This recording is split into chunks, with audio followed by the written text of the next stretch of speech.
হযরত ফাতেমা যেদিন তিনি ইন্তেকাল করবেন, ফজরের নামাজের পরে ফজরের নামাজ হযরত আলী কাররামাল্লাহু ওয়াজহা মসজিদে নববীতে নামাজ পড়ার জন্য গেছেন।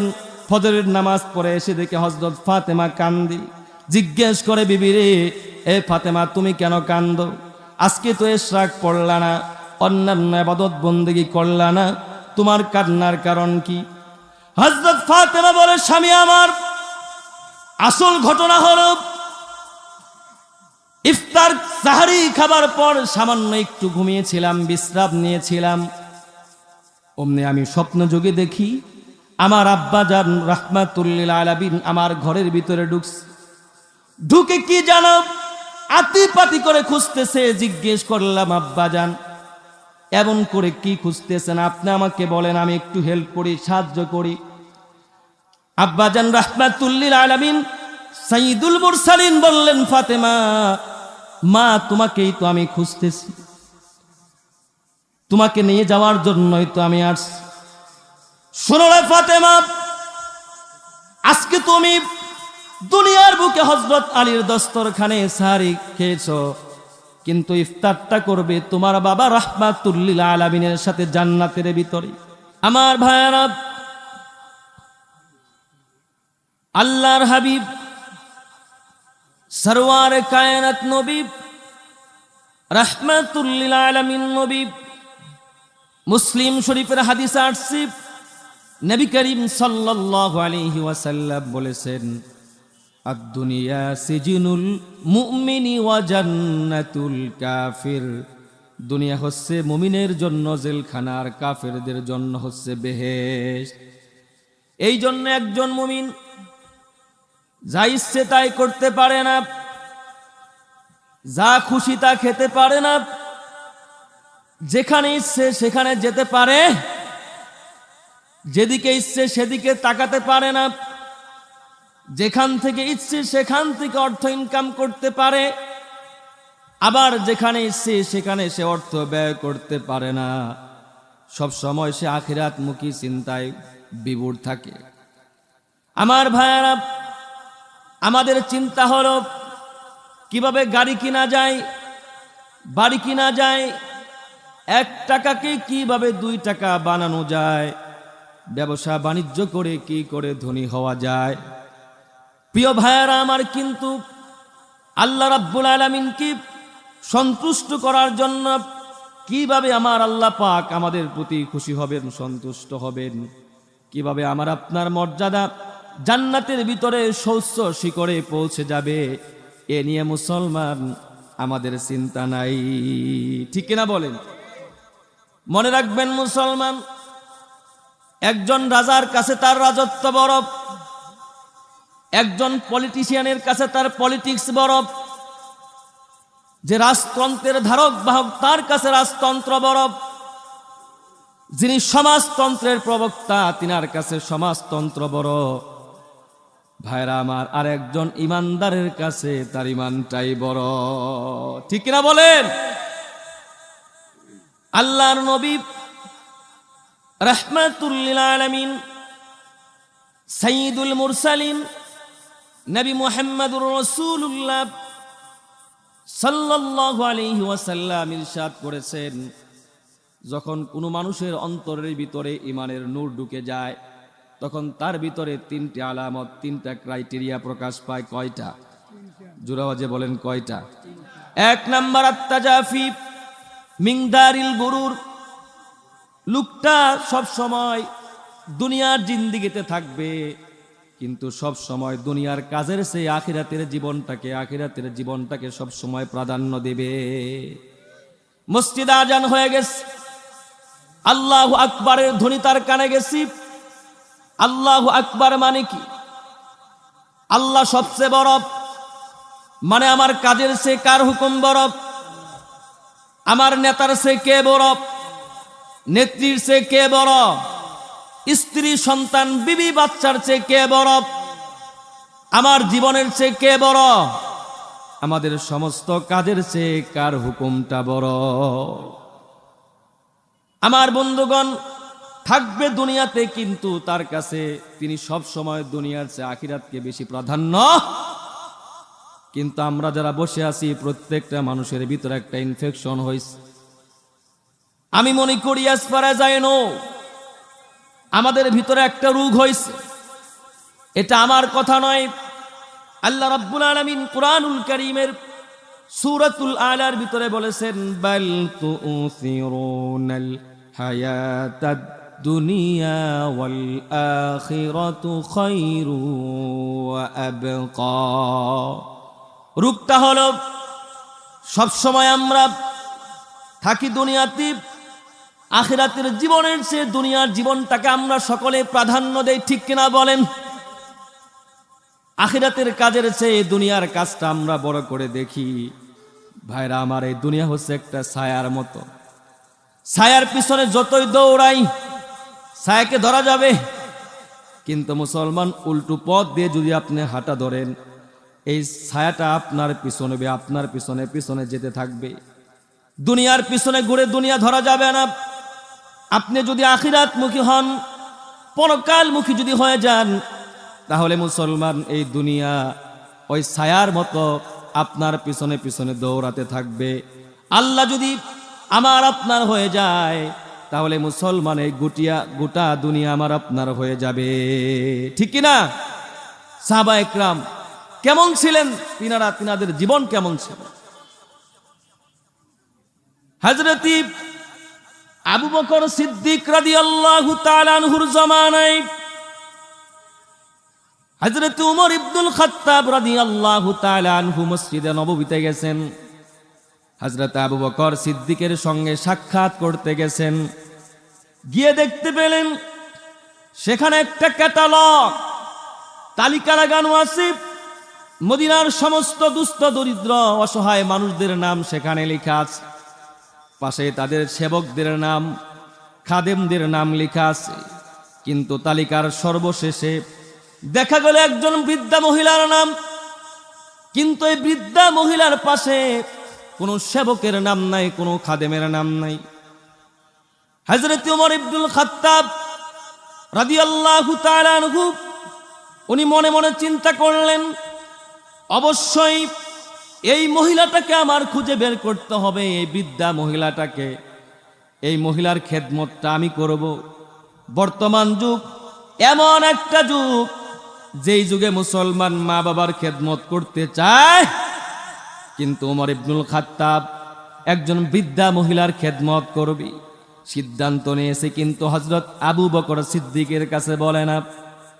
তিনি চিন্তা করলেন, আমি একা একাই বৃদ্ধা মহিলাকে খুঁজব। উনি খুঁজতে আরম্ভ করলেন। আবু বকর সিদ্দিকের ঘর থেকে চলে আসলেন। দরবার থেকে এসে বৃদ্ধা মহিলার বাড়ি খুঁজতে খুঁজতে এক পর্যায়ে পেয়ে গেলেন। উনি চিন্তা করলেন, আমি ওনার খেদমত করব। পরের দিন ফজরের নামাজের পরে হযরত ওমর ইবনুল খাত্তাব রাদিয়াল্লাহু তাআলা আনহু বৃদ্ধা মহিলার ঘরের ভিতরে করাঘাত করেছে। বলে, মা খাদেম আসছে, আপনার কি কোনো কাজ আছে নাকি? বৃদ্ধা মহিলা ভিতর থেকে জবাব দেয়, বাবা, প্রতিদিনের ন্যায় আজকেও তো একজন যুবক এসেছিল। সে আমার ঘরের সমস্ত কাজ কমপ্লিট করে চলে গেছে। কাজ হচ্ছে দূর থেকে পানি আনা, ঘরের ভিতরের বাসন কুসন মাজা। যুবক তো প্রতিদিনের মতো এসে আজকেও কাজ কমপ্লিট করে গেছে। আমার বন্ধুগণ, হযরত ওমর ইবনুল খাত্তাব অবাক হয়ে গেল। সাত সকালে ভোর প্রত্যুষী আবার কে আসলো রে? হযরত ওমর ইবনুল খাত্তাব রাদিয়াল্লাহু তাআলা আনহু। সেখান থেকে উনি ডিসিশন নিলেন, সিদ্ধান্ত নিলেন, আগামীকাল ইনশাআল্লাহ আমি আরো আগে আসব, ফজরের নামাজের আগে আমি আসব এই মহিলার খেদমত করার জন্য। পরের দিন মুসলমান হযরত ওমর ইবনুল খাত্তাব রাদিয়াল্লাহু তাআলা আনহু চলে আসছে। বুড়ি মহিলার ঘরের ভিতরে করাঘাত করছে। ভাইরা আমার, বলে, মা খাদেম চলে আসছে, আপনি দরজাটা খুলে দেন। ভিতর থেকে মুসলমান আওয়াজ আসলো। বৃদ্ধা মহিলা বলে উঠল, বাবা, প্রতিদিনের ন্যায় আজকেও তো একজন যুবক এসেছিল, ঘরের কাজ কমপ্লিট করে চলে গেছে। হযরত ওমর ইবনুল খাত্তাব রাদিয়াল্লাহু তাআলা আনহু স্ট্রেঞ্জ ফিল করে, অবাক হয়ে যায়। এত সকালে আবার কে আসলো? ফজরের নামাজের আগে কাজ কমপ্লিট করে চলে গেছে। হযরত ওমর ইবনুল খাত্তাব রাদিয়াল্লাহু তাআলা আনহু বলে, বুড়িমা আপনি কি সেই লোকটাকে চিনেন না? তেনার চেহারা কি আপনি দেখেন নাই? তার নাম কি আপনি জানেন না? বৃদ্ধা মহিলা বলে, না, তার নাম তো চিনি, তার চেহারা তো আমি কোনোদিন দেখি নাই, তার নাম কি তাও তো আমি কোনোদিন জানি না। হযরত ওমর ইবনুল খাত্তাব রাদিয়াল্লাহু তাআলা আনহু উনি ডিসিশন নিলেন, সিদ্ধান্ত নিলেন, আগামীকাল আমি গভীর রজনীতেই বুড়ি মহিলার বাড়ির পাশে রাস্তার ধারে বসে থাকবো। আমি অবশ্যই দেখব কোন লোকটা আসে, অবশ্যই আমাকে জানতে হবে। এত রাতে এসে বৃদ্ধা মহিলার খেদমত কে করে যায়, অবশ্যই আমাকে জানতে হবে।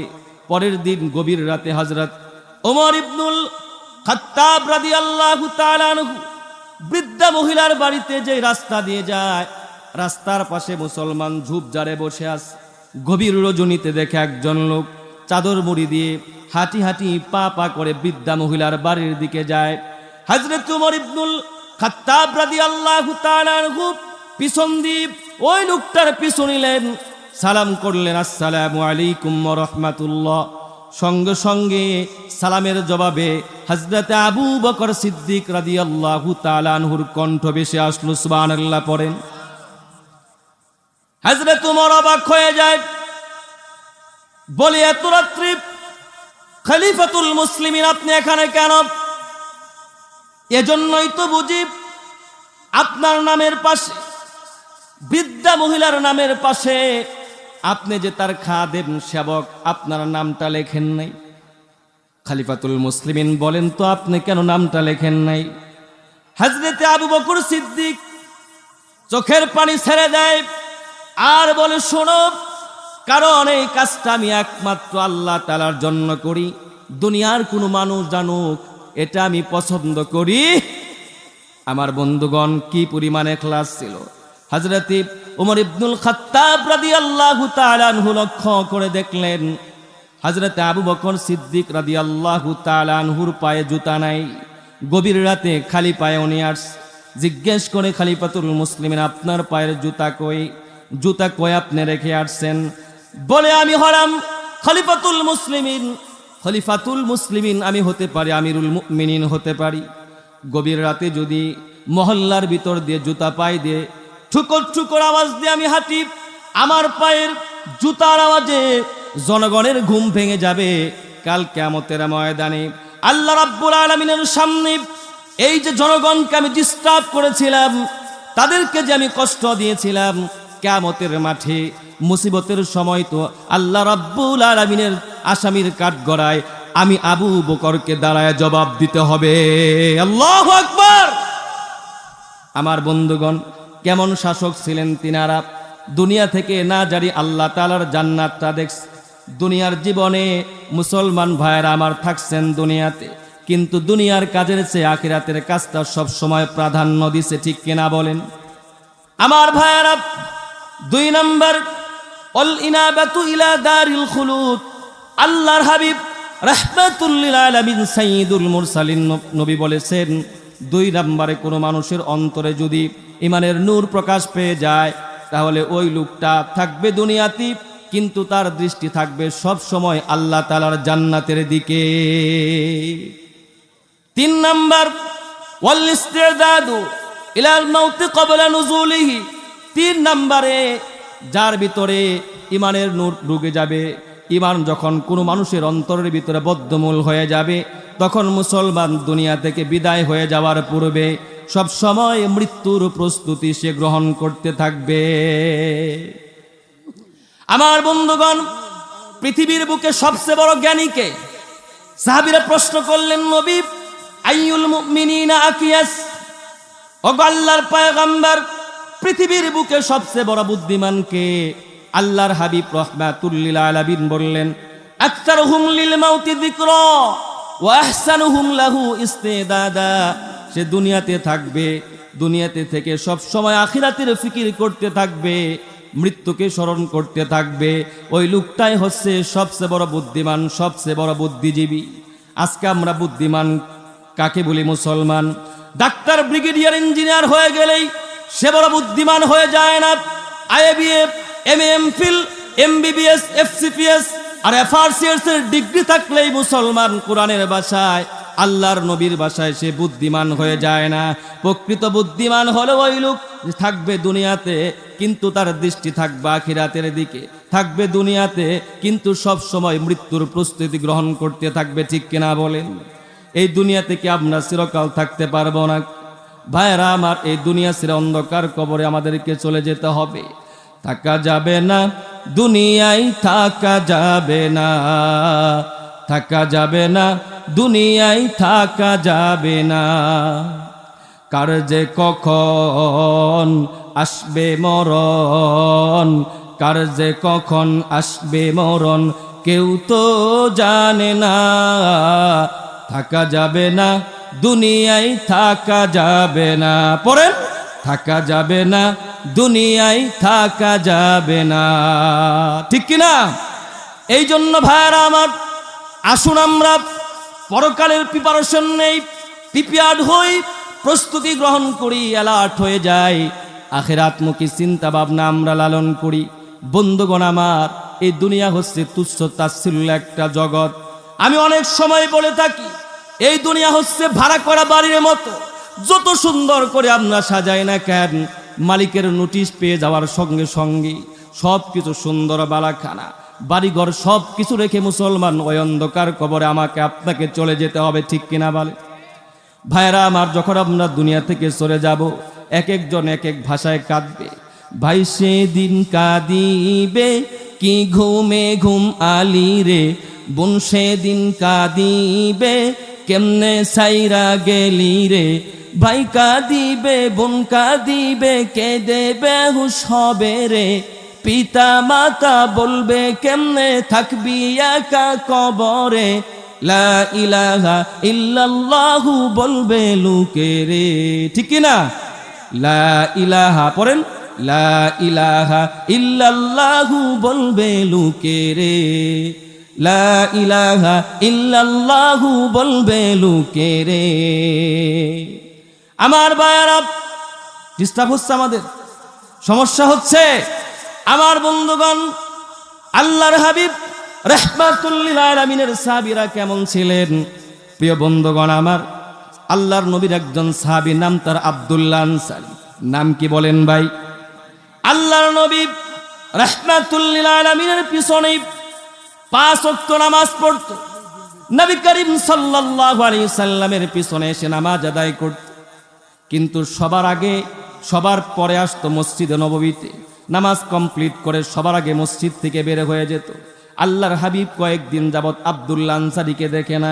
নবীজি বললেন, আমার সাহাবীরা, আমার আব্দুল্লাহ আনসারী কোথায় গেছে? কয়েকদিন হলো আমার সাহাবী আব্দুল্লাহ আনসারীকে তো আমি দেখি না। সাহাবা একরাম বললেন, নবীজি, তিনি প্রতিদিন আপনার পিছনে নামাজ পড়ে, কিন্তু সবার পরে আসে মসজিদে নববীতে। সালাত কমপ্লিট হয়ে যাওয়ার সঙ্গে সঙ্গে আবার মসজিদ থেকে বের হয়ে যায় নবী। মনে হয় তার অন্তরে দুনিয়ার মহব্বত ঢুকে গেছে, বিবির মায়া ঢুকে গেছে গো নবী। আল্লাহর হাবিব সাল্লাল্লাহু আলাইহি সাল্লাম বললেন, সাহাবীরা, চলো চলো যাই, আমরা ওই সাহাবীর একটু খোঁজ খবর নিয়ে আসি। নবী করিম সাল্লাল্লাহু আলাইহি সাল্লাম সাহাবা একরামদেরকে নিয়ে রওনা করলেন। আব্দুল্লাহ আনসারীর ঘরের দরজায় গিয়ে ডাক দিলেন, আব্দুল্লাহ আনসারী। আবু বকর ডাকলেন, একবার ডাকলেন, জবাব আসলো না। 2 বার ডাকলেন, কোনো রেসপন্স আসলো না। 3 বার ডাকলেন, কোনো উত্তর ভিতর থেকে আসলো না।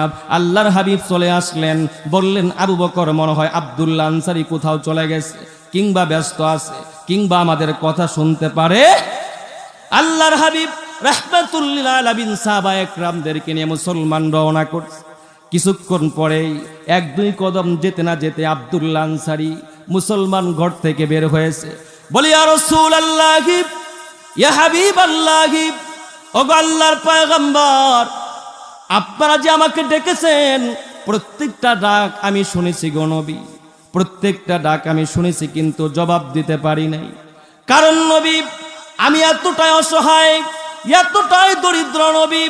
এই যে ঘর আমার দেখেন, ঘরের ভিতরে একটা গর্ত করা আছে গো নবী। ইয়া রাসূলুল্লাহ, আমাদের স্বামী স্ত্রী 2 জনের মিলে একটা মাত্র কাপড়, 70 টাকার মতো, নামাজ পড়ার মতো কয়টা কাপড় বলেন? ওগো আল্লাহর নবী, এই কাপড়টা পরে আমি যখন মসজিদে নববীতে চলে যাই, আমার বিবি ওই গর্তের ভিতরে বসে থাকে উলঙ্গ অবস্থায়। নবী ওগো আল্লাহর পয়গম্বর, আবার দৌড়ে এই জন্য চলে আসি, কারণ আমার বিবি তো নামাজ পড়তে হবে আওয়ালক্তে। সালাম ফিরিয়ে দৌড়ে আমি চলে আসি, আমার কাপড়গুলো খুলে আমার বিবিকে দেই নবী। এরপরে আবার গর্তের ভিতরে আমি চলে যাই গো নবী। ওগো আল্লাহর হাবিব, আপনারা যে আমাকে ডেকেছেন, আমি তো গর্তের ভিতরে ছিলাম, কিন্তু উলঙ্গ অবস্থায় ছিলাম গো নবী। আমি যদি আপনার ডাকে রেসপন্স করতাম, ওই অবস্থায় তো নবীজি আমি আসতে পারতাম না। এতটা অসহায় হতদরিদ্র আব্দুল্লাহ আনসারীর কথা শুনে মুসলমান আল্লাহর হাবিব দু চোখ দিয়ে জর্জর করে পানি ছেড়ে দিলেন। আল্লাহর হাবিব লক্ষ্য করলেন, দেখলেন দুইটা খেজুর গাছের ভিতরে দুইজন বালক বাঁধা। জিজ্ঞেস করলেন, এই যুবকেরা তোমরা কারা, কে তোমাদের পরিচয়, বাবার নাম কি? তারা বলে উঠলো, আমাদের বাবা হচ্ছে আব্দুল্লাহ আনসারী। ওগো আল্লাহর নবী, আমরা এতটাই অসহায়, এতটা দরিদ্র, আমার পরিবার সকালে যদি খাই দুপুরে খাবার থাকে না, দুপুরে খাইলে নবীজি বিকেলে খাবার থাকে না, আমার পিতা মাতার শুধুমাত্র এক জোড়া কাপড়। আল্লাহর হাবিব বললেন, তোমাদের গায়ের ভিতরে তোমাদেরকে এভাবে বেঁধে রাখা হয়েছে কেন? আল্লাহর নবী রাহমাতুল লিল আলামিন এই প্রশ্ন করার পরে ছোট্ট দুইটা বাচ্চা বলে উঠল, ওগো আল্লাহর পয়গম্বর, কয়েকদিন যাবত আমাদের ঘরের ভিতরে কোনো খাবার নাই। এই যে ঘরের পাশে একটা ইহুদিদের খেজুর গাছ আছে নবী, এই দুইটা খেজুর গাছ সবসময় আমাদের বাড়ির দিকে ঝুলে থাকে। আমার আব্বা যান, আমরা ছোট্ট মানুষ, আমাদেরকে এই জন্য বেঁধে রেখেছেন।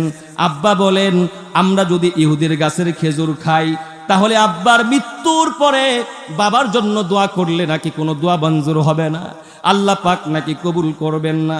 বিদুর্মির গাছের খেজুর যদি খাই, এই জন্য আব্বা জান আমাদেরকে বেঁধে রেখেছেন। আল্লাহর হাবিব রাহমাতুল লিল আলামিন এই কথা শুনবার পরে চোখের পানি আটকায় রাখতে পারলেন না। বন্ধুগণ, আমার নবীজি বললেন, হে আবু বকর, ওমর, উসমান, তোমরা কোথায়, কে আছো কোথায়, তাড়াতাড়ি আসো।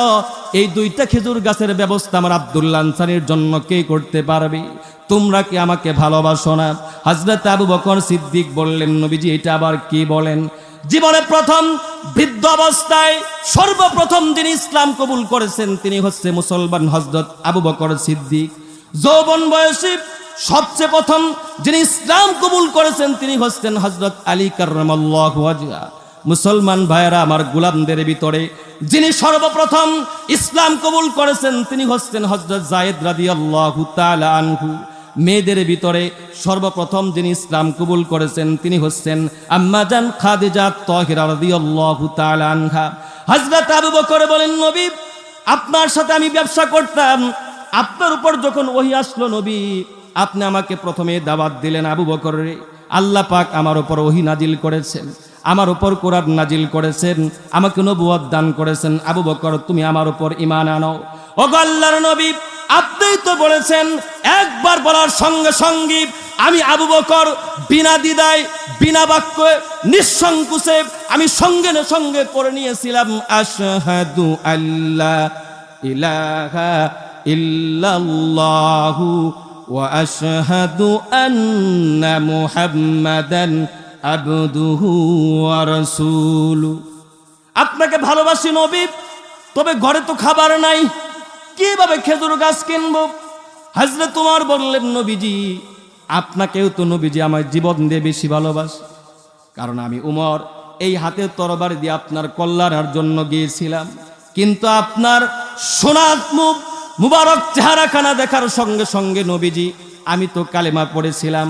হযরত উসমান গনি রাদিয়াল্লাহু তাআলা আনহু, উনি একজন ধনী সাহাবী ছিলেন, উনি মুসলমান বসে থাকলেন না, তাড়াতাড়ি করে চলে গেলেন সেই ইহুদির বাড়িতে।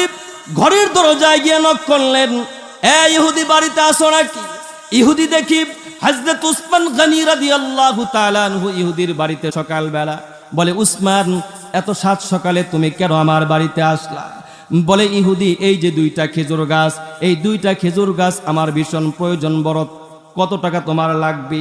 ইহুদি বলে, উসমান, তোমার তো মদিনার বুকে খেজুর গাছের অভাব নাই, তোমার মতো তো ধনী আর কেউ নাই, আমার দুইটা খেজুর গাছ দিয়ে তুমি কি করবে? বলে ইহুদি, কথা বন্ধ করো, বলো কত টাকা লাগবে? অবশ্যই আমার 2টা খেজুর গাছের প্রয়োজন। বন্ধুগণ আমার ইহুদি আবার জুব বুঝে কূপ মারল, বলল উসমান দিতে পারি 2টা খেজুর গাছ, তবে প্রত্যেকটা খেজুর গাছের বিনিময়ে 50টা করে খেজুর গাছ দিতে হবে। 2টা খেজুর গাছের বিনিময়ে 100টা খেজুর গাছ আমাকে দিতে হবে। আল্লাহু আকবার। কিন্তু দেখেন আল্লাহু আকবার আরেকবার বলতে হবে। হযরত উসমান গনি রাদিয়াল্লাহু তাআলা আনহু সঙ্গে সঙ্গে বললেন, শোনো রে ইহুদি, 2টা খেজুর গাছ কেন? 2টা খেজুর গাছের বিনিময়ে 100টা খেজুর গাছ কেন? আজকে যদি আমার সমস্ত খেজুর গাছের বাগানও যদি তুমি চাইতে, আজকে যদি আমার জীবনটা তুমি চাইতে, এই 2টা খেজুর গাছের জন্য আমার রাসূলকে খুশি করতে গিয়ে আমার জীবনটা আমি আল্লাহর রাহে উৎসর্গ করে দিতাম। রাসূলের প্রতি ভালোবাসা থাকার দরকার আছে না নাই?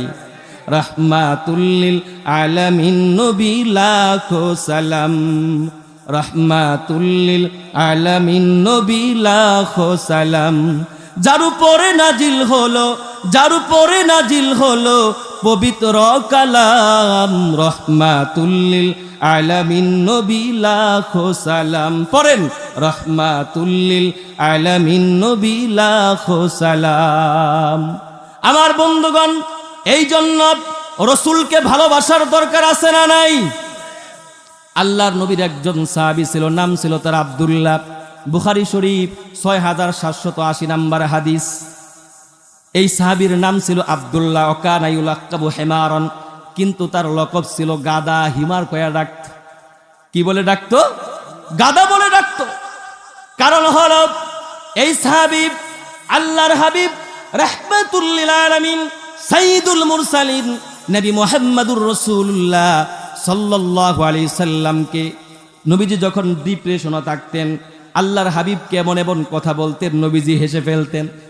এই সাহাবীর একটা বর্ণনা, একদিন মুসলমান ভাই বাজার থেকে, মদিনার বাজার থেকে মিষ্টি দ্রব্য কিছু কিনে নিয়ে আসছে, আল্লাহর হাবিবকে দিছে। নবীজি বলছেন তুমি আমার জন্য হাদিয়া নিয়ে আস, তাহলে তো ভালো নেওয়া যায়। নবীজি নিলেন, সাহাবায়ে কেরামদের মাঝে দিলেন, হাদিয়া নিজেও গ্রহণ করলেন, সাহাবীদের মাঝেও বন্টন করে দিলেন। কিছুদিন পরে আবার এই আব্দুল্লাহ সাহাবী নবীজির কাছে এসে বলে, ওগো আল্লাহর পয়গম্বর, ইয়া রাসূলুল্লাহি, ইয়া হাবিবাল্লাহি, আপনার কাছে তো আমি কিছু টাকা পাই। নবীজি বললেন কিসের টাকা পাও? বলে কয়েকদিন আগে নবীজি আপনাকে যে একটা জিনিস আমি দিয়েছিলাম, মিষ্টি দ্রব্য, আপনিও খেয়েছিলেন, আমাকেও দিয়েছিলেন, সাহাবীদের মাঝে নবীজি আপনিও বিতরণ করেছিলেন। আল্লাহর হাবিব বললেন, আরে আরে তুমি না আমাকে হাদিয়া দিয়েছিলে? ওই আব্দুল্লাহ বলে, ইয়া রাসূলুল্লাহি, আমি একজন গরিব মানুষ, অসহায় মানুষ, আপনাকে কিভাবে আমি হাদিয়া দেব? মদিনার বাজারে একদিন গেলাম, মিষ্টি দ্রব্য কিছু আমার খেতে মন চাইলো, আমি আপনার নাম বলে বাকি নিয়ে আসছিলাম। গো নবী সুবহানাল্লাহ পড়ে, আপনার নাম বলে আমি বাজার থেকে বাকি নিয়ে আসছি, আমার নাম বললে তো সে বাকি দেবে না। ওগো আল্লাহর পয়গম্বর, আপনার নাম বলে আমি বাকি নিয়ে আসছি গো নবী, সেই টাকাটা আপনি আমাকে দেন। আল্লাহর হাবিব হেসে দিলেন, এরপরে টাকাটাও মুসলমান পে করে দিলেন। আসল ঘটনা শোনেন। এই সাহাবী আব্দুল্লাহ, বন্ধুগণ আমার, অধিকাংশ সময় যদিও সাহাবী হয়ে গেছেন, আগে তো ইসলাম ধর্ম দীক্ষিত হবার পরে মদের বিধান কিছুদিন জারি ছিল। এই সাহাবী মদ এটা ছাড়তে পারত না। নবী করিম সাল্লাল্লাহু আলাইহি সাল্লাম একবার সাহাবীদের মজলিসে বসে আছেন, ঠিক এই মুহূর্তে নবীজির কাছে খবর পৌঁছানো হলো এই সাহাবী আজকেও মদ পান করেছে।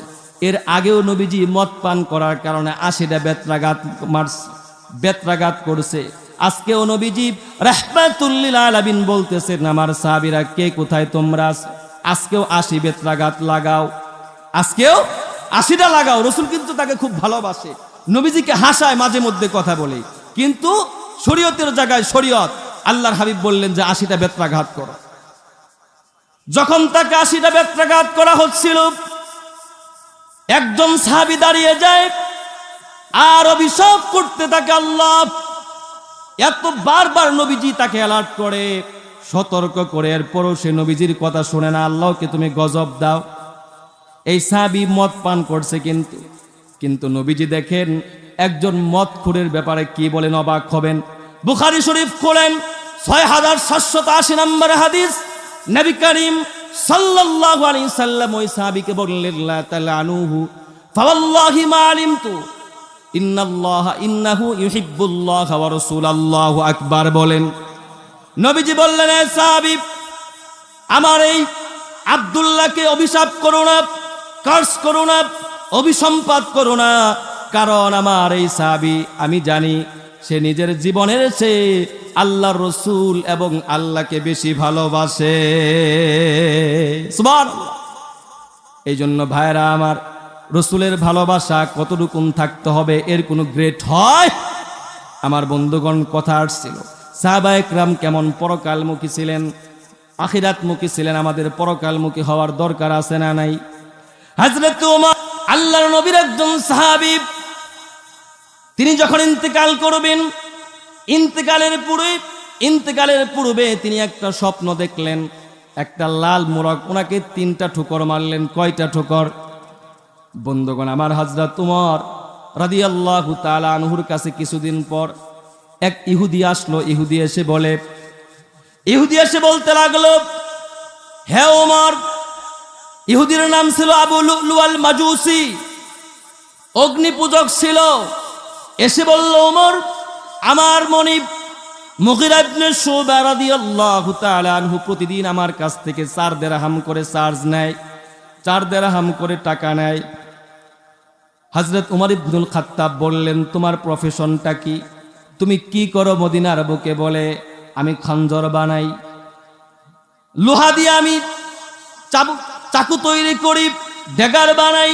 হযরত ওমর ইবনুল খাত্তাব বললেন, মিয়া তুমি তো হলা সেই রুম পারস্যের মানুষ, মদিনার মানুষ তো এই চাকু বানাইতে পারে না, তাহলে তো অনেক টাকা তুমি ইনকাম করো, তোমার মনিব তো তোমার কাছ থেকে কম টাকায় চার্জ নেয়।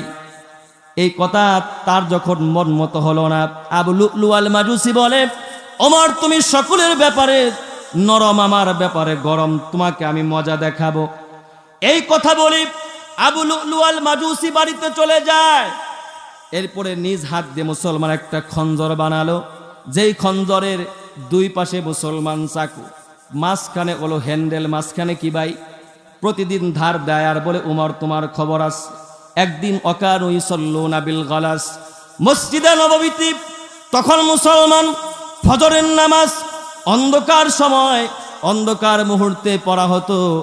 এই আবু লুলু আল মাজুস হযরত ওমর ইবনুল খাত্তাব রাদিয়াল্লাহু তাআলা আনহুকে মারবার জন্য, ছদ্মবেশী ফজরের নামাজ আদায় করবার জন্য চাদর মুড়ি দিয়ে মসজিদে নববীর প্রথম কাতারে গিয়ে হাজির হয়ে গেল।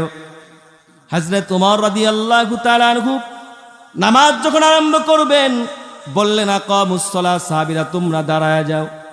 হযরত ওমর ইবনুল খাত্তাব রাদিয়াল্লাহু তাআলা আনহু প্রথমে দাঁড়ায় গেলেন ইমামতির মুসল্লায়। আল্লাহু আকবার বললেন। প্রথম রাকাত কমপ্লিট হয়ে গেল। দ্বিতীয় রাকাতের জন্য যখন আবার দাঁড়ালেন, ইহুদি কিন্তু মুয়াজ্জিনের জায়গায় দাঁড়িয়ে আছে। দ্বিতীয় রাকাতি হযরত ওমর ইবনুল খাত্তাব যখন শুধুমাত্র পড়েছে সূরাতুল ফাতিহা, সূরা ফাতিহা পড়ার পরই পিছন থেকে ইহুদি সুযোগ বুঝে তার হাতের সেই ছুরিটা দিয়া হযরত ওমর ইবনুল খাত্তাব রাদিয়াল্লাহু তাআলা আনহু একটা নয়, 2টা নয়, 3টা মুসলমান স্টেপিং করছে, আঘাত করছে। একটা পাজরে, একটা মুসলমান বুকে, একটা পেটের ভিতরে মারছে। হযরত ওমর ইবনুল খাত্তাবের মুসলমান পাকুস্থলিটা বের হয়ে গেল। হযরত ওমর চিৎকার করে বললেন, কতালানি আল কালব, আমাকে এক ইহুদি মেরে ফেলেছে। এই কথা বলে আব্দুর রহমান ইবনে আউফকে নিজের জায়গায় দাঁড় করিয়ে দিলেন। হযরত ওমর ইবনুল খাত্তাব রাদিয়াল্লাহু তাআলা আনহুকে নামাজের মুসল্লা থেকে ধরে বাইরে নিয়ে আসা হলো। আর ওই যে ইহুদি আবু লুলু আল মাজুসি হযরত ওমর রাদিয়াল্লাহু তাআলা আনহুকে আঘাত করার পরে মসজিদে নববী দিয়ে তার হাতের যে চাকুটা ছিল, এই চাকুটা এইভাবে ঘুরাতে ঘুরাতে মুসলমান সামনের দিকে যাচ্ছিল। তার ছুরির আঘাতে, চাকুর আঘাতে ইতিহাস প্রমাণ করেছে 13 জন সাহাবী মুসলমান আহত হয়। তার মধ্যে থেকে 7 জন সাহাবী স্পট ডেথ, জায়গায় ইন্তেকাল করে।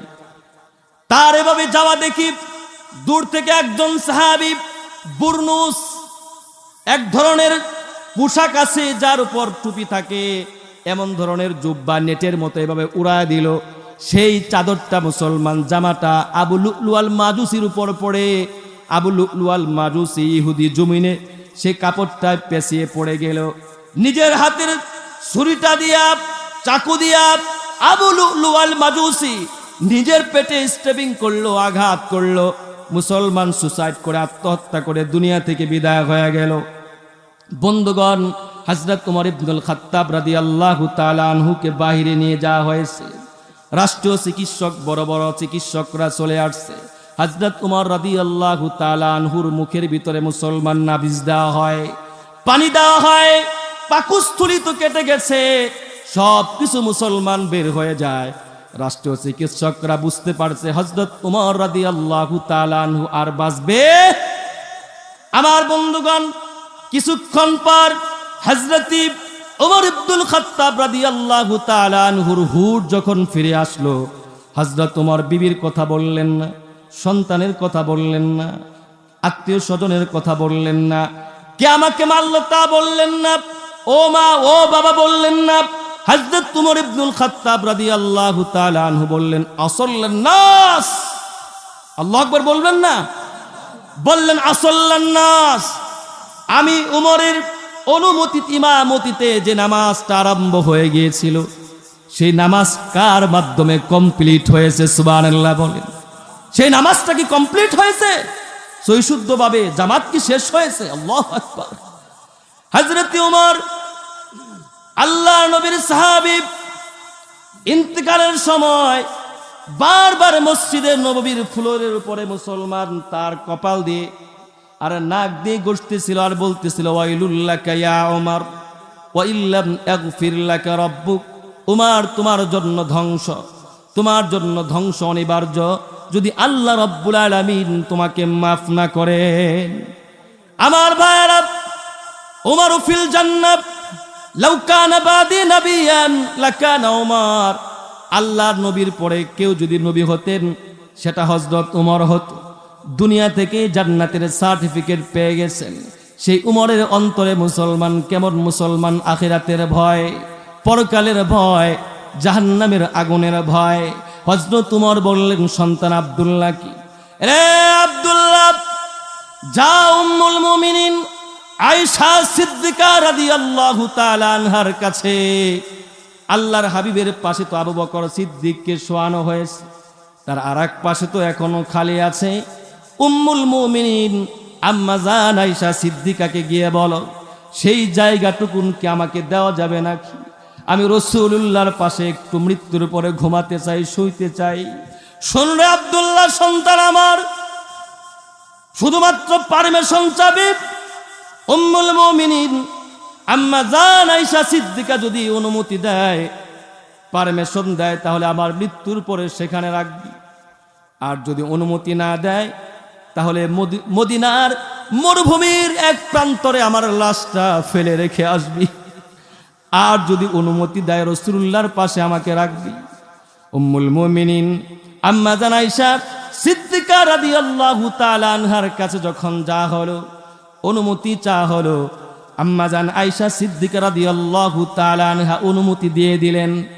উম্মুল মুমিনিন আম্মা জান আয়েশা সিদ্দিকা বললেন, এই উমর হলো সেই উমর, মদিনার সমস্ত মানুষ যখন আমার বিরুদ্ধাচরণ করেছে, এ উমর একা একা আমার পক্ষ ধারণ করেছে, পক্ষ নিয়েছে। আমি এই জায়গায় থাকতে চাই না, অবশ্যই এখানে এই জায়গাটুকুন উমরের জন্য বরাদ্দ করে দেওয়া হলো। সুবহানাল্লাহ। মিশরের একজন লোক, হযরত উমরের ইন্তেকাল হয়ে গেল। মিশরের একজন লোক ফজরের নামাজ থেকে মসজিদ থেকে বের হয়েছে, দেখে মুসলমান কূপের ভিতরে একটা হরিণ আর একটা বাঘ, দুইজনে একজন আর একজনের উপর মুসলমান আক্রমণ করে। বাঘ যখন হরিণের উপর আক্রমণ করছে, প্রিয় ভাইয়েরা আমার, আক্রমণ করবার পরে উনি বুঝে ফেলেছেন মুসলিম জাহানের খলিফা হযরত উমর ইবনুল খাত্তাব রাদিয়াল্লাহু তাআলা আনহু মনে হয় দুনিয়ার বুকে আর বেঁচে নাই, জীবিত নাই। কারণ উনি যতদিন ছিলেন কোনোদিন একটা প্রাণীর উপর জুলুম করতো না, নির্যাতন করতো না, অত্যাচার করতো না। যদিও ওই জামানায় মোবাইল ছিল না মুসলমান, কিন্তু উমর রাদিয়াল্লাহু তাআলা আনহুর জমানা এতটা ইনসাফ ভিত্তিক ছিল, ন্যায় নিষ্ঠাপূর্ণ ছিল। একটা বাঘ হরিণের উপর যে আঘাত করেছে, হিংস্র হায়নার মতো ঝাঁপিয়ে পড়েছে, মিশরের জমিন থেকে উনি বুঝতে পারছে মুসলিম জাহানের খলিফা হযরত উমর ইবনুল খাত্তাব রাদিয়াল্লাহু তাআলা আনহু আর দুনিয়ার বুকে নাই। ঠিক তাই হলো। পরে দেখা গেল হযরত উমর রাদিয়াল্লাহু তাআলা আনহুর ইন্তেকাল হয়েছে। কয়েকদিন পরে সেখানে খবর পৌঁছালো। আমার বন্ধুগণ, বাদশা জুলকারনাইন এই গোটা পৃথিবী 4 জন বাদশা শাসন করেছেন। তোর মধ্যে একজন বাদশা জুলকারনাইন ইন্তেকালের পূর্বে ছেলে সন্তান বিবি বাচ্চাদেরকে বলে যায়, তিনি তার মন্ত্রী মহোদয়দেরকে বলে গেল, আমি যখন মারা যাব, মৃত্যুবরণ করার পর আমাকে গোসল দিবা, কাফন পরায়া খাটিয়ার উপরে রাখবা, কাফনের 2 দিক দিয়া আমার 2 হাত শূন্য হাতটা এভাবে বের করে গোটা শহর আমাকে ঘুরাইবা। ঠিক মুসলমান তাই করা হলো। বাদশা জুলকারনাইনের ইন্তেকালের পরে তিনার বিবি বাচ্চারা সন্তানাদিরা বন্ধুগণ লাশটাকে ওনার যখন কাঁধে নেওয়া হলো, কাঁধে নেওয়ার পর 2 হাত 2 দিক দিয়ে এভাবে বের করে দেওয়া হলো। শহরের মানুষ বুঝতে পারলো বাদশা জুলকারনাইন দুনিয়ার বুকো এ দুনিয়ার সম্পদের মুহতার ভিতরে ছিল। মৃত্যুর সময় মনে হয় সে খালি হাত পেতে আমাদের কাছে সে সম্পদ চাইতেছে। সঙ্গে সঙ্গে মন্ত্রীবর্গরা তাদেরকে বলে দিল, আসলে ব্যাপারটা তোমরা বুঝতে পারো নাই, কারণ বাদশা জুলকারনাইন তিনার অন্তরে আখিরাতের প্রস্তুতি এবং ছিল, এমন ভয় ছিল আল্লাহ পাকের। তিনি আজকে হাত বের করে দিয়ে দুনিয়ার মানুষদেরকে মেসেজ দিতে চায়, অ্যাডভাইস করতে চায়, উপদেশ দিতে চায়, শিক্ষা দিতে চায়। ও দুনিয়ার মানুষ, গোটা দুনিয়া আমি শাসন করেছি, এরপরেও দেখো জীবনের শেষ সায়ান্নে এসে একেবারে শূন্য হাতে রিক্ত হস্তে আমি দুনিয়া থেকে বিদায় নিচ্ছি। 3 কাপড়ে পুরুষ বিদায়, 5 কাপড়ে নারী। 3 কাপড়ে পুরুষ বিদায়, 5 কাপড়ে নারী। 2 দিনের এই পৃথিবীতে কিসের বাহাদুরি মানুষ, কিসের বাহাদুরি, ঠিক কিনা? এই জন্য ভাইরা আমার, এই দুনিয়াতে আমরা চিরকাল থাকবো না। এই দুনিয়া ছেড়ে অন্ধকার কবরে আমাকে আপনাকে যেতে হবে ভাইরা আমার। হযরত ফাতেমাতুজ জাহরা রাদিয়াল্লাহু তাআলা আনহা, পর্দার আড়ালের অনেক মায়েরা আছেন, দেখেন তিনাদের মতো মহিলা আমাদেরকে হতে হবে মা। হযরত ফাতেমা, তিনার অন্তর আখিরাতের চিন্তা কেমন ছিল, ভয় ছিল। হযরত ফাতেমা যেদিন তিনি ইন্তেকাল করবেন, ফজরের নামাজের পরে ফজরের নামাজ, হযরত আলী কাররামাল্লাহু ওয়াজহা মসজিদে নববীতে নামাজ পড়ার জন্য গেছেন। ফজরের নামাজ পড়ে এসে দেখে হযরত ফাতেমা কান্দি। জিজ্ঞেস করে, বিবি রে, এ ফাতেমা তুমি কেন কান্দো? আজকে তো ইশরাক পড়লা না, অন্যান্য ইবাদত বন্দেগী করলা না, তোমার কান্নার কারণ কি? হযরত ফাতেমা বলে, স্বামী আমার, আসল ঘটনা হলো ইফতার সাহারি খাবার পর সামান্য একটু ঘুমিয়েছিলাম, বিশ্রাম নিয়েছিলাম। অমনি আমি স্বপ্ন যোগে দেখি আমার আব্বাজান রাহমাতুল্লিল আলামিন আমার ঘরের ভিতরে ঢুকে কি জানো আতিপাতি করে খুঁজতেছে। জিজ্ঞেস করলাম, আব্বাজান এমন করে কি খুঁজতেছেন? আপনি আমাকে বলেন, আমি একটু হেল্প করি, সাহায্য করি। আব্বাজান রাহমাতুল্লিল আলামিন সাইয়্যিদুল মুরসালিন বললেন, ফাতেমা মা, তোমাকেই তো আমি খুঁজতেছি, তোমাকে নিয়ে যাওয়ার জন্যই তো আমি আসছি। শোনো রে ফাতেমা, আজকে তুমি দুনিয়ার বুকে হযরত আলীর দস্তরখানে সাহারি খেয়েছো, কিন্তু ইফতারটা করবে তোমার বাবা রাহমাতুল্লিল আলামিনের সাথে জান্নাতের ভিতরে। সুবহানাল্লাহ বললেন না? আমার ভাইয়ারা, হযরত আলী এই স্বপ্ন শোনার সঙ্গে সঙ্গে উনি বুঝে ফেলেছেন হযরত ফাতেমার সময় ফুরিয়ে আসছে, তিনি থাকবেন না, দুনিয়া থেকে আজকে বিদায় হবেন। হযরত আলী কাররামাল্লাহু ওয়াজহা বুঝতে পারলেন শয়তান তো রাসূলুল্লাহর সুরত ধরতে পারে, অবশ্যই আল্লাহর হাবিব আসছে, আমার ফাতেমা আজকেই তো দুনিয়া থেকে বিদায় হয়ে যাবে। স্ত্রীর মুখ থেকে হযরত আলী এই কথা শুনবার পরে দু চোখ দিয়ে দর দর করে পানি ছেড়ে দিয়েছে। হযরত ফাতেমা কান্দে, হযরত আলী কান্দে, হাসান আর হুসাইন মা বাবার কান্না দেখে দৌড়ায় আসছে। হাসান আর হুসাইন মুসলমান কান্নাকাটি আরম্ভ করছে। হযরত ফাতেমা বলে হাসান আর হুসাইনকে, যাও আব্বা যান, তোমরা দুইজন তোমার নানার কবরের ভিতরে যাও, কবরের পাশে গিয়ে তোমার নানাকে সালাম জানাও। দেখবে তোমার নানা রওজা আথার থেকে তোমাদের সালামের জবাব দিবে। জোরে বলেন সুবহানাল্লাহ। কারণ নবীজিরা তো কবরের ভিতরে জিন্দা নবী, ঠিক কিনা বলেন? আমার ভাইয়েরা, হযরত হাসান আর হুসাইন দৌড়ে চলে গেলেন কবরের কাছে গিয়ে নানা জানকে সালাম দিলেন, আসসালামু আলাইকা ইয়া রাসূলুল্লাহ। নবীজি সালামের জবাব দিলেন আর বললেন, আমার ভাইয়েরা তাড়াতাড়ি করে বাড়িতে যাও। এখানে কেন আসছো? তোমরা কি জানো না আজকে তোমার মা ফাতেমা দুনিয়া থেকে বিদায় হয়ে যাবে? যাও মায়ের সোনা মুখটার দিকে তাকায় থাকো, কবুল হজের সওয়াব অর্জন করে। জোরে বলেন সুবহানাল্লাহ। কারণ মায়ের চোখের দিকে তাকায় থাকলে মুসলমান নেক নজরে যদি আব্বার চোখের দিকে তাকায়, মায়ের চোখের দিকে যদি তাকায়, তার আমলনামার ভিতরে কবুল হজের সওয়াব দান করে দেন কে? হযরত হাসান আর হুসাইন দৌড়ে আসছেন। হযরত ফাতেমা রাদিয়াল্লাহু তাআলা আনহা রান্না বান্না আরম্ভ করলেন। হযরত আলীর কাপড়গুলো কাচতে লাগলেন, ধৌত করতে লাগলেন। আমার ভাইয়েরা, এক পর্যায়ে দিন যত গড়াচ্ছিল, হযরত ফাতেমা রাদিয়াল্লাহু তাআলা আনহা অত বেশি অসুস্থ হয়ে পড়তেছিলেন। হযরত ফাতেমা অসুস্থ হয়ে পড়লেন। এক পর্যায়ে মাগরিবের নামাজের আগ মুহূর্ত দিয়া মৃত্যুর আগে উনার স্বামীকে কয়েকটা ওসিয়ত করলেন। বললেন, স্বামী আমার, আমি যখন দুনিয়া ছেড়ে চলে যাব, আমার সময় তো ফুরিয়ে গেছে, তবে স্বামী আমার কিছু ওসিয়ত। এক নাম্বার ওসিয়ত, স্বামী আমার, আমি যখন দুনিয়া ছেড়ে চলে যাব, আমার সন্তান হাসান আর হুসাইনকে তুমি দেখে রাখবা।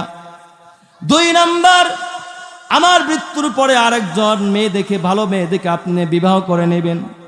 তিন নাম্বার, স্বামী, হে আমার স্বামী, এই দুনিয়াতে আসার পরে আপনার স্ত্রী হবার পরে এমন তো হয়ে গেছে।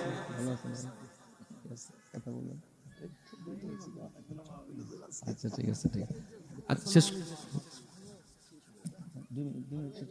2-3 মিনিট ভাই, চিনি আমরা। হযরত ফাতেমা রাদিয়াল্লাহু তাআলা আনহা কান্নাকাটি করতেছেন আর বলতেছেন, স্বামী আমার, হে আমার স্বামী আলী, আমি যখন আপনার কাছে বিবাহ বন্ধনে আবদ্ধ হবার পর আপনার হক আমি আদায় করতে পারি নাই, সুতরাং আপনি আমাকে মাফ করে দিবেন। হযরত আলী বলে, আরে ফাতেমা, এটা তুমি কি বলো? আমি তো তোমার যোগ্য ছিলাম না। রাহমাতুল লিল আলামিন বড় দয়া করে, মায়া করে, মোহাব্বত করে তোমাকে আমার হাতে বিয়ে দিয়েছে, আমার হাতে তুলে দিয়েছে, আমার সঙ্গে বিবাহ দিয়েছে। শোনো রে ফাতেমা, বিবাহ হয়ে যাওয়ার পর কোনো একদিন তোমাকে 3 বেলা পেট পুরে আমি খাবার দিতে পারি নাই, তুমি বরং আমাকে মাফ করে দিও। এরপরে হযরত ফাতেমা বলেন, স্বামী আমার, হে আমার স্বামী, আরেকটা ওসিয়ত হলো, আমি যখন দুনিয়া থেকে বিদায় হয়ে যাব, মদিনার ভিতরে আপনি অ্যানাউন্স করবেন না, ঘোষণা করবেন না, অন্ধকারের ভিতরে আমার লাশটাকে নিয়ে কবরে রেখে আসবেন। হযরত আলী বললেন, বিবিরে, আমি চেয়েছিলাম তুমি রাহমাতুল লিল আলামিনের মেয়ে, তোমার ইন্তেকালের পর মদিনার ভিতরে মানুষদেরকে ঘোষণা দিব, তোমার মৃত্যুর সংবাদ শুনে হাজার হাজার মানুষ আসবে, তোমার জন্য ইস্তেগফার করবে। ফাতেমা, তুমি এটা আবার কি বলো? হযরত ফাতেমা বললেন, স্বামী আমার, এটা আমি কখনো পছন্দ করি না। আমি মারা যাব, কাফনে জড়ানো আমার লাশটার দিকে যদি কোনো পরপুরুষ তাকায়, আমার বডি ফিটনেস সম্পর্কে সে একটা ধারণা নেবে, কি পরিমাণ লম্বা ছিলাম, আমার ওয়েটটা কেমন, কিছুটা আন্দাজ করতে পারবে। আমি মৃত ফাতেমার কাফনের উপর দিয়ে কোনো পরপুরুষ তাকাবে, এটা আমি কখনো সহ্য করতে পারি না। সুবহানাল্লাহ পড়েন। আমার বন্ধুগণ, হযরত ফাতেমার ইন্তেকাল হয়ে গেল। এবার মুসলমান লাশটা নিতে তো 4 জন মানুষ লাগে। হাসান আর হুসাইন আর হযরত আলী আছেন, আরেকজন মানুষের দরকার আছে না নাই? লাশটা কিভাবে জান্নাতুল বাকিতে নিবি? হযরত আলী কান্নার জন্য সিজদায় পড়ে গেছেন, আল্লাহর কাছে বলতেছেন, আল্লাহ গো, আরেকজন মানুষ তুমি জোগাড় করে দাও, আমরা কি করে লাশটাকে নিয়ে কবরে যাব। কিছুক্ষণ পরে দেখে হযরত আবু যর গিফারি এসে হাজির। হযরত আলী বললেন, হে আবু যর গিফারি, তুমি আবার কি করে আসলে, কি করে জানলে আমার বিবি ফাতিমা দুনিয়া থেকে বিদায় হয়ে গেছে? কয় গভীর রাতে আমি স্বপ্ন দেখি। রাহমাতুল লিল আলামিন বলে, হে আবু যর গিফারি, তুমি কি জানো না আমার মেয়ে ফাতিমা দুনিয়া থেকে বিদায় হয়ে গেছে? আমার নাতি হাসান আর হুসাইন আর আমার মেয়ের জামাই হযরত আলী আছে, 3 জনে মিলে তো লাশটাকে কবরের দিকে নিতে পারতেছে না, আরেকজনের প্রয়োজন। যাও যাও, আমার মেয়ে ফাতেমার লাশটাকে কাঁধে বহন করে কবরে রেখে আসো। আমার বন্ধুগণ, যে কথাগুলো বললাম প্রতিটি কথা আমাদের সিনার ভিতরে মানকুশ করে দিন। আমিন। ওয়া আখিরু দাওয়ানা আলহামদুলিল্লাহি রাব্বিল আলামিন। আসসালামু আলাইকুম ওয়া রাহমাতুল্লাহি ওয়া বারাকাতুহু।